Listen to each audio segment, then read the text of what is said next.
skincare, for me, this is more like a practice and it should be more routine versus just like one-time usage. Because sometimes people has a different expectation on skincare because they never use it. So they think that that is like a medicine, like if they eat once and it just solved the problem. But we are talking to our customer saying that skincare is like a workout. So you need to practice.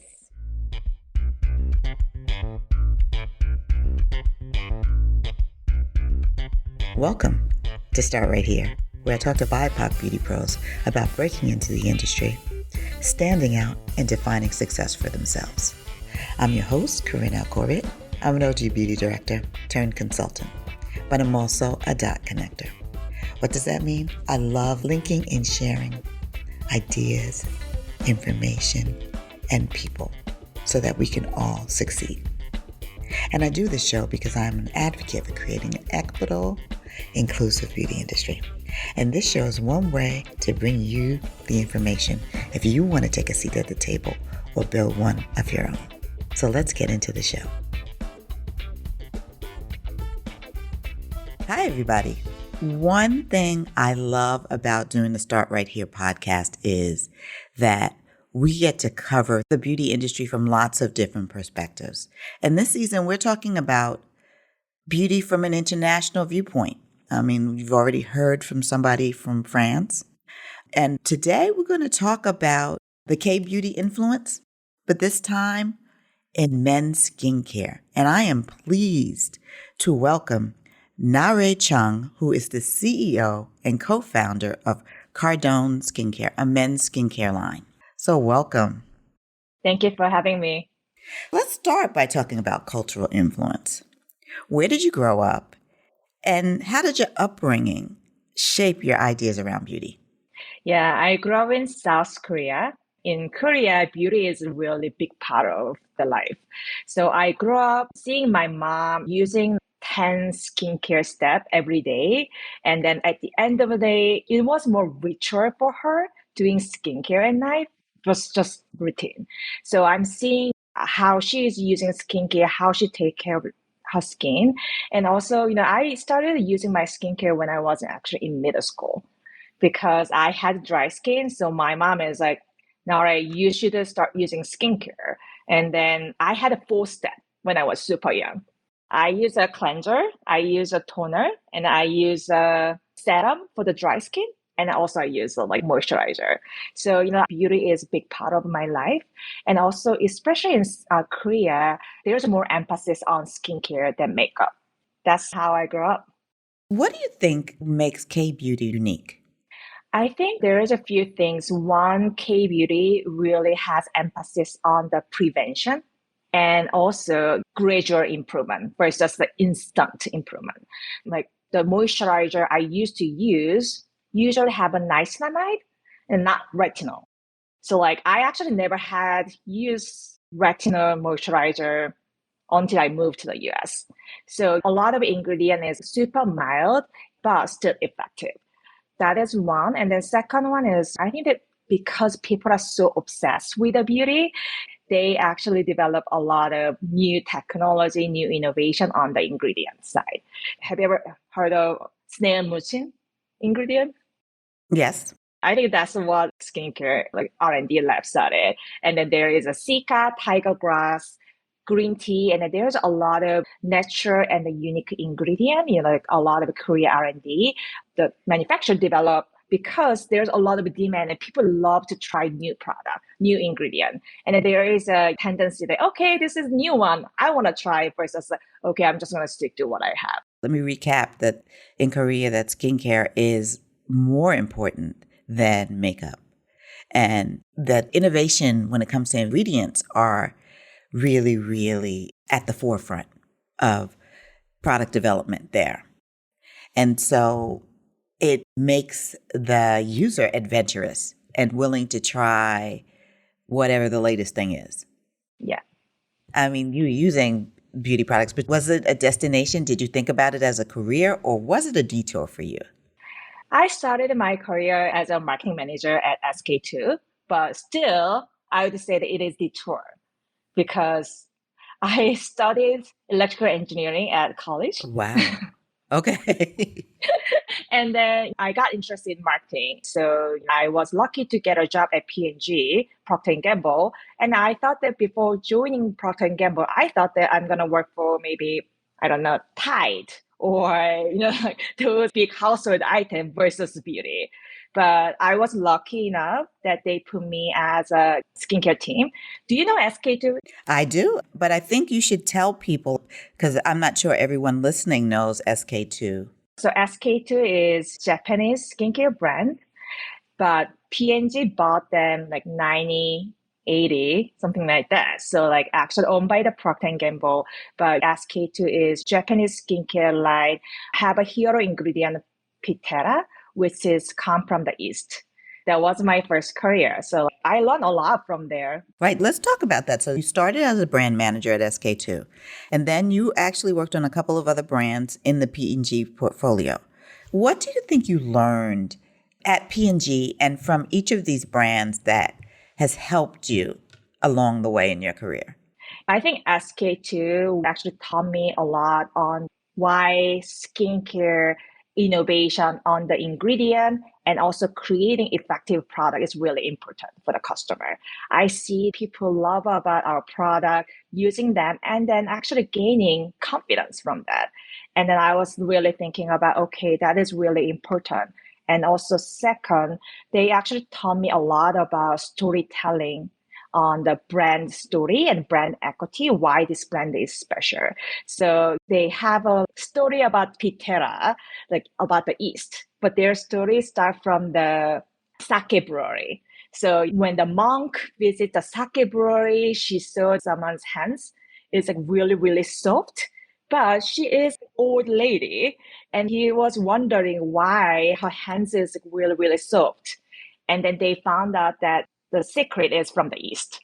So then they started developing products. So like those kind of like how they develop the product and how they bring the innovation to skincare. And then that actually resonate with the customer. And then that really taught me, when I build a Cardon, how should I tell the brand story to the people and how we going to build a brand. What other brands did you work on after SK2? After SK2, I worked for Gillette. It was really different experience. I was working prestige skincare products selling in department store. And then now I moved to the men's grooming, which is selling at Target and Walmart. So that was really fun experience. I think Gillette experience is actually foundation for Cardon because I learned a lot about what is men's skincare concern when they shave, what kind of problem they are experiencing. And one of them is shaving irritation. And also because at SK2, I was a target customer. So when I think about what customer wants, I was like, oh, customer might want this. And then that's actually my idea. Maybe that's not the consumer's idea. But at Gillette, because I'm not target customer, I don't shave my face every day.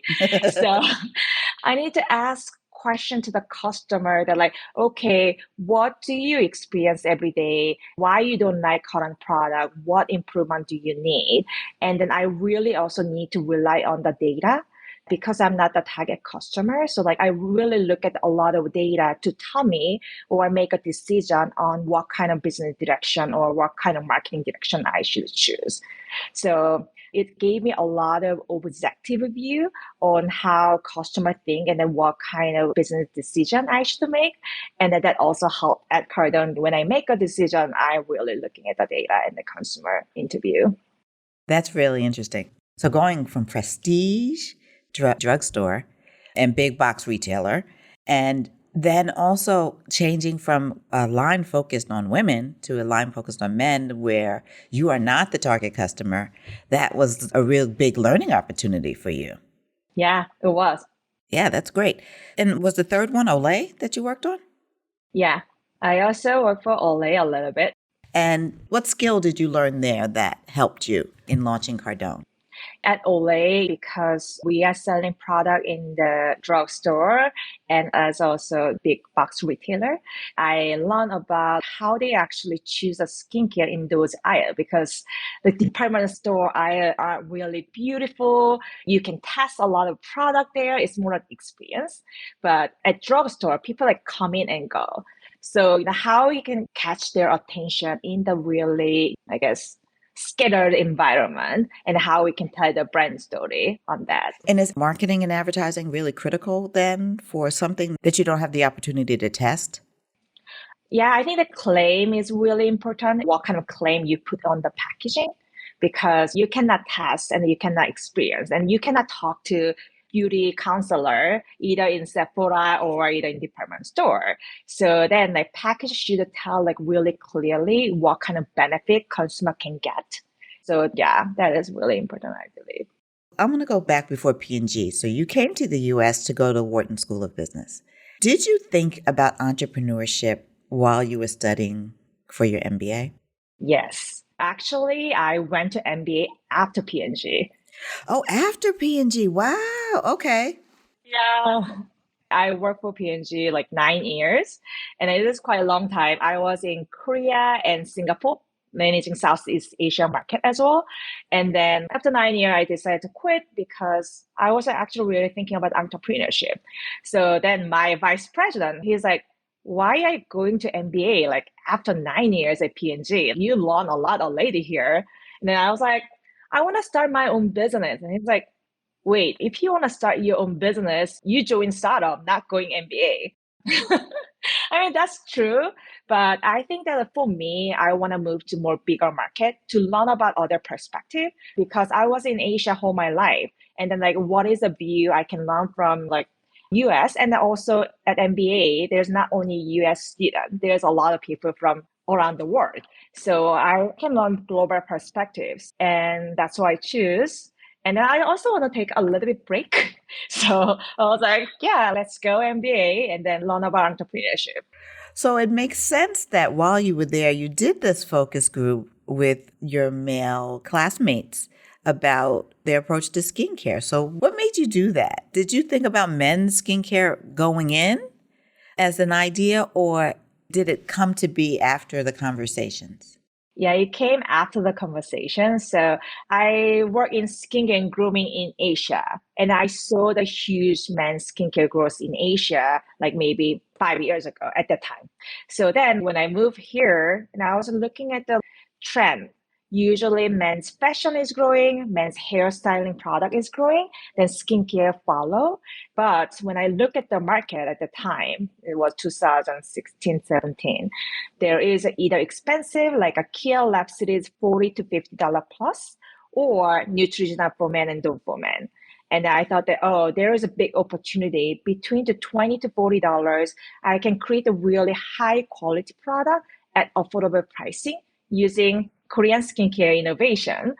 So that's why I was like, okay, let's talk to customer. As I said, I'm not target customer. I need to talk to customer. So let's talk to customer and ask if they are really interested in skincare. That's what made me decide to the like consumer research group. Right. So were there any surprises when you talked to your classmates and you did the focus group about the things that they wanted or needed? Actually, when I did consumer research group, I had more doubt that this market is going to grow because at the time when I talked to my friends, I was like, oh, do you think about anti-aging? And he's like, no, I want to look old. I was like, why? I look wiser. I was like, okay. Oh, interesting. So I thought that interest is not there much yet, but let's prove with a consumer. But I was actually really surprised at how much interest they have in skincare, but they just don't have space to talk about it because they don't ask friends like, hey, bro, like what kind of skincare do you use? They don't have those conversations. But when you set it up, like the focus group, we have like 7 classmates in the same room. Let's talk about the skincare. And then actually one guy bring this cream and then he's like, oh, I'm using this every day. And then like everyone is like, why? Why do you like it? Like what kind of impact can you get it? What kind of benefit? Like they keep talking each other. I need to moderate. And then I was like, oh, That's really interesting. Actually, they are interested in skincare, but there's no space for them to talk about or ask questions. What does Cardon mean? Why did you decide to name the line Cardon? Cardon is named after biggest cactus species in Mexico. And the reason is one of the hero ingredient is cactus extract.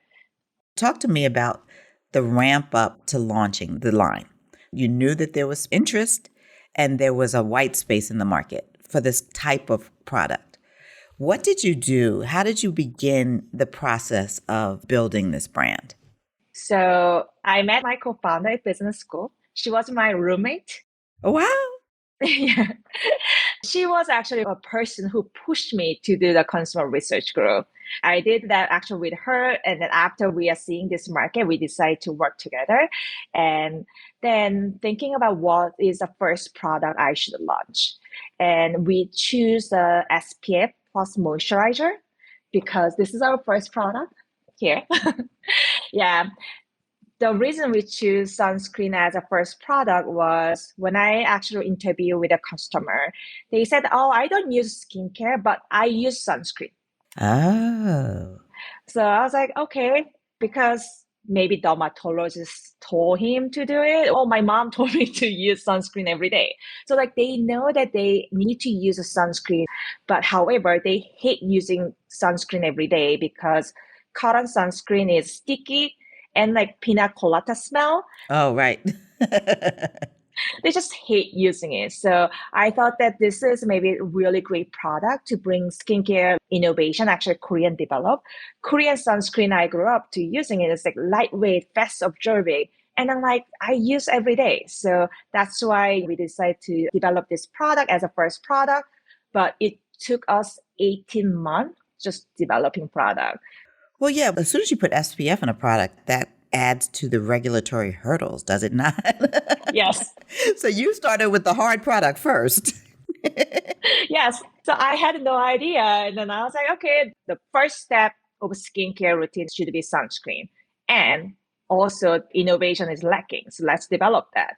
But because we did a lot of customer testing, actually our classmate was a guinea pig. We sent like 100 sample to our classmate. They use it, they gave feedback, and then we improve and improve. And also regulatory issue that like we need to go through all the lab testing and etc. So it took 18 months. So at that time, I was working for Walmart online grocery team as a growth marketer because I thought that I learned about brand marketing, product development from the P&G, but I feel like I need to learn more about the retail experience. So yeah, I was like developing products on the side while I'm working for the Walmart. How did you go about finding the right lab and accessing the right ingredients for Cardon?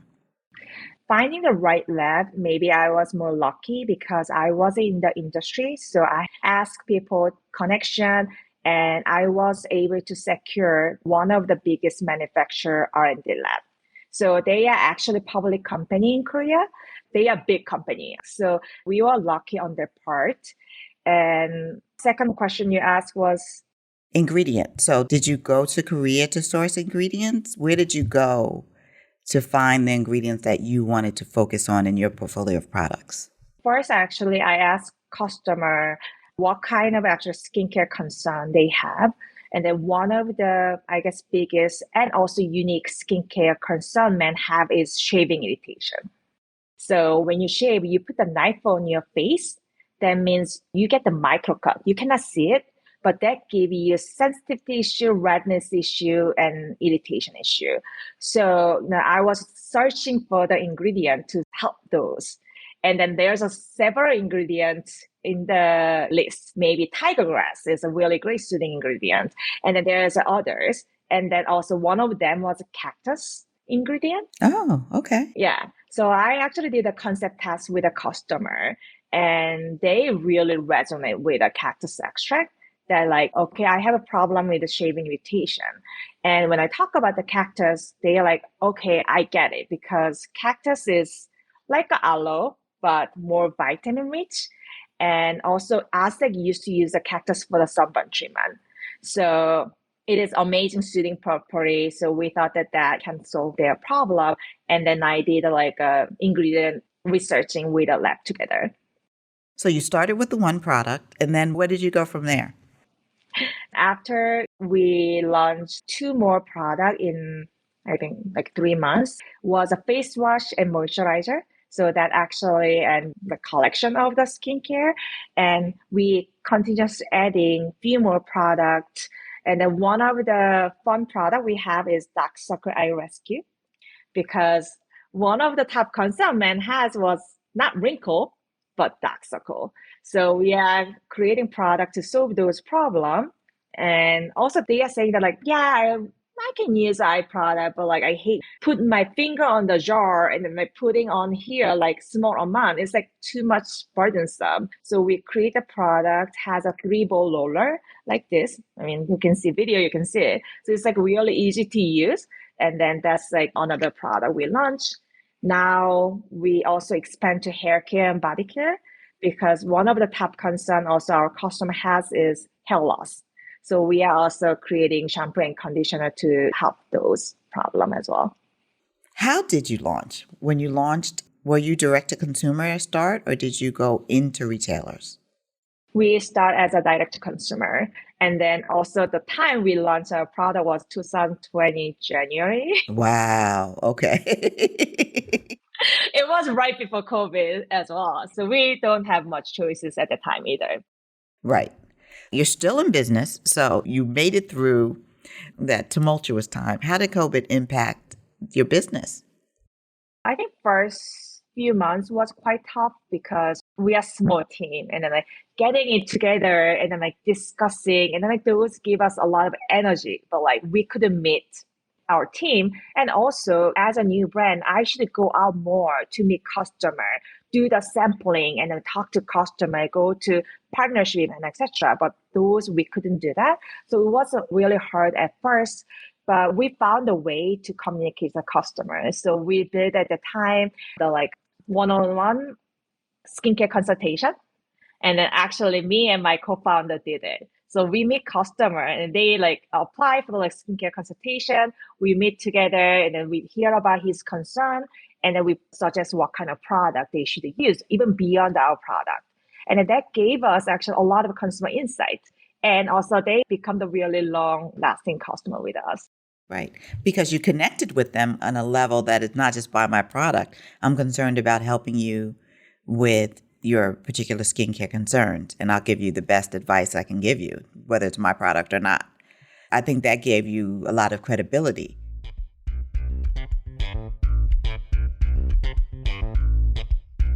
If you like what you hear, why don't you subscribe to the Start Right Here podcast and leave a review?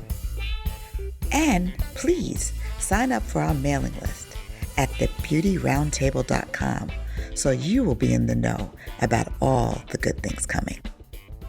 How did you weave in the self-care for men idea? Where did that come about? Yeah, so skincare for me, this is more like a practice and it should be more routine versus just like one-time usage. Because sometimes people has a different expectation on skincare because they never use it. So they think that that is like a medicine, like if they eat once and it just solved the problem. But we are talking to our customer saying that skincare is like a workout. So you need to practice. That's such a good analogy. Yeah, we are saying that like, yeah, you run like treadmill once, you're not gonna be fit. You just continuously practice your workout, then you're gonna be stronger. Same thing with the skincare. You practice every day and then using it every day, then you're gonna see greater improvement. So then we talk about that is as a routine and that is more self-care routine, and then like you should practice. Yeah, I think that's really unique and something that they can understand, because if you talk too much beauty jargon, they may just kind of like zone out. Yeah, but like you will surprise some customer. They really don't know about the skincare start. Like one of our customer asked question about, oh, I see in your face wash saying that we should use morning and night. I'm going workout today. Can I use during workout, after workout? I was like, of course you can. But like Like they don't have those knowledge, but after they start using it, like you're gonna like surprise after 3 months. And then he came back to us. He's like, I see this ingredient in this skincare line. Like, can I use it? Or like, what does the effect? I was like, how do you know that much compared to like 3 months ago? You have no idea how to use face wash. And then there are those probably customers who were using their significant other's products on the sly. And so now they have their own. Yeah, but funny thing is, I designed the product to meet the men's skincare concern because we made it for the shaving irritation, and like it is great for sensitive skin. So actually, I'm using it every day. And also, face wash is popular product that actually partner still from him. Oh, so she's stealing his product now. Yes. That's actually great. Have you ever considered expanding or marketing it as unisex? Yeah, we discuss a lot on that part because industry actually talk about a lot that like do beauty product have gender. So I think maybe along the line we go in that route. But however, right now I think consumer is not there yet. Like now Korea customers start changing. They don't care about it is skincare for men or women. They care about, oh, is this skincare for oily skin or is this skincare for dry skin? But now, because they never ever use a skincare before, like 20% our customers say that they never ever use skincare before in their life. So for them, it's like, hey, this is skincare for you, for men.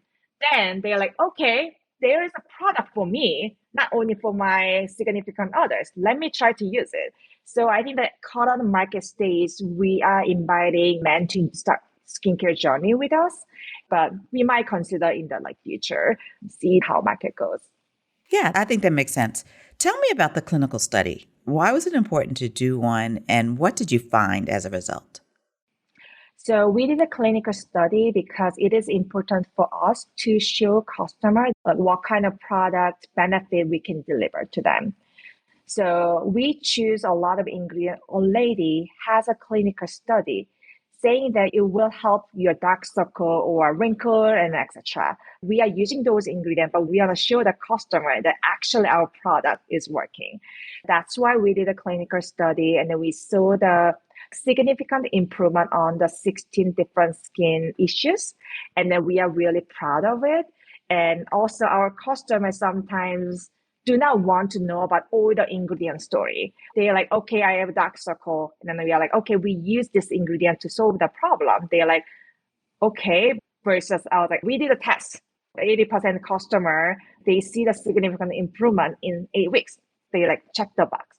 So also this is really easy for us to communicate to the customer. So that's why we also did it. I think that's great. So, how many SKUs do you have altogether now? 13. Wow, big number.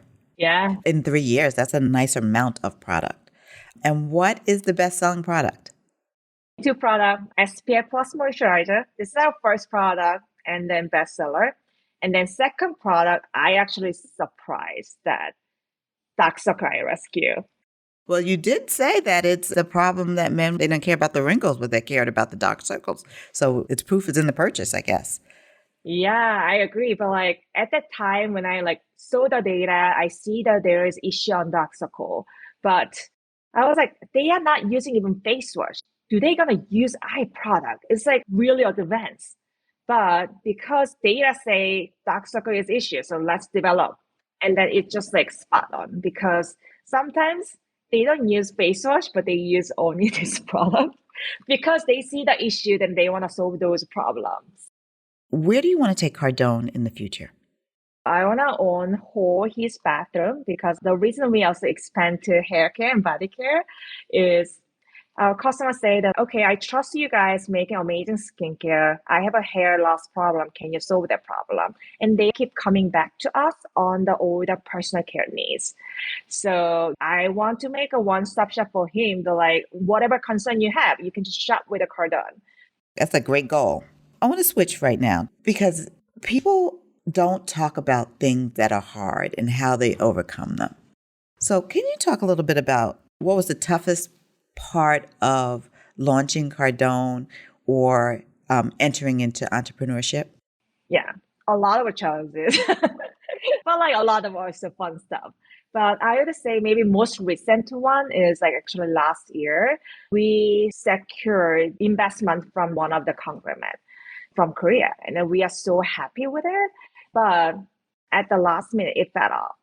But however, that was really good for us because we're looking at the business more critical eyes that like where we should focus on our investment and how we should look at the business structure. And then that actually helped us a lot. Now we are in the really good shape and we're going to be profitable soon. So that was tough time, but I think that it was actually help us to go to right direction. And I think there are a couple of things that every person that works for themselves has to be: a salesperson and someone who can handle rejection. Yeah.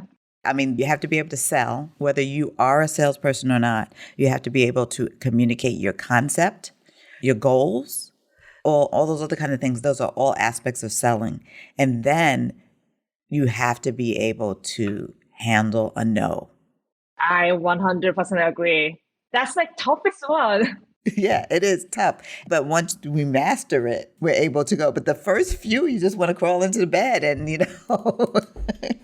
I totally agree because I think that like I never had that much rejection until I started my own company. You may have experienced rejection working for someone else, but it's not your rejection. It's the rejection of the company. So it's not the same. Yeah, I was like, because I grew up and I worked for a big company. Like at the big company, also like I did a good job, like got promoted, and then like I didn't have much rejection, but like at Cardon, I'm getting rejection almost every day. I should have like thick skin to like accept, and then like maybe use those rejections that what can you improve. Like let's like try to get the feedback as much as possible. That will help us our company better. And then we can go to right direction. So like I now like try to change my mindset, but first few was really hard. And the last question I want to ask you is, do you have a few tips for our listeners who may have an idea, and how do you turn your idea into a brand? Yeah, that's really great question. I don't think that there is a one like secret sauce people can take because I see like a lot of different brand has a different path. But one is really listen customer, like what they need. Because customer gonna tell you a lot. Like I will always surprised whenever I like talk to customer, they tell me what kind of product they want, what kind of concern they have, like how our product should improve. And then because I'm building product for our customers, so like I think that like we should listen customer voice more and more. And second, I would say that building a brand is like a long journey.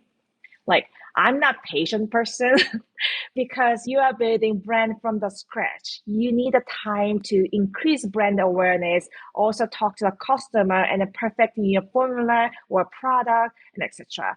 It is long journey, so you should be really patient. Actually, my co-founder mom gave us like amazing story. She's saying that like, how plane fly? Plane gonna be on the ground long time, speeding up. And then at the end, he gonna fly. But if you think that this is long and you just stop, then you need to restart. So you feel like you don't see that any progress. Actually, you are making a progress. So keep going. You're gonna fly at some point. Yeah, I think that's great advice. That's really, really great advice. Now, can you tell listeners how to find Cardon and what your social accounts are so that they can follow you? You can find us at www.cardonskin.com. So Cardon, skin, SKIN.com. It is our own website. You can also purchase at Amazon. Our Instagram handle is at Cardon, Cardon. Thank you so much for joining me today. I really, really loved hearing about your journey and the development of Cardon. Thank you for having me, I guess. I always say having us because I usually do with my co-founder, but today she couldn't join. Well, she's here in spirit. Yeah, she was. That's our show for today. Follow at start_right_here_podcast on Instagram and check out the Last Word newsletter for my latest musings on beauty and inclusion.